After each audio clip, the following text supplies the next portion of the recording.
జుట్టు కోసం చల్లటి నీరు వర్సెస్ వేడి నీరు ఏది మంచిది?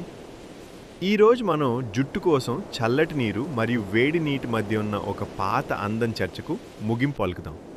ఏది గెలుస్తుంది? దాని గురించి వివరంగా తెలుసుకుందాం. 1. వేడి నీరు ప్రయోజనాలు. వేడి నీటితో స్నానం చేస్తే చాలా హాయిగా అనిపిస్తుంది, ముఖ్యంగా రోజంతా అలసిపోయిన తర్వాత. కానీ అది మీ జుట్టుకు నిజంగా ఏం చేస్తుందో ఇక్కడ చూడండి.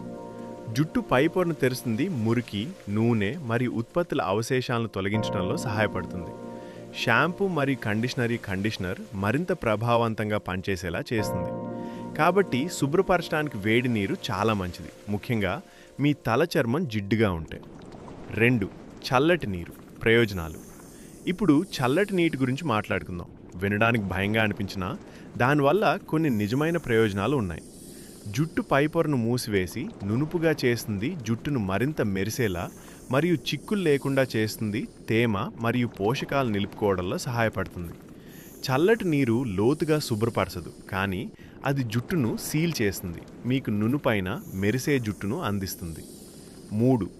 వేడి వర్సెస్ చల్లటి నీరు ఏది మంచిది? మరి మీరు ఏది ఉపయోగించాలి? సమాధానం కేవలం ఒకటి లేదా మరొకటి కాదు.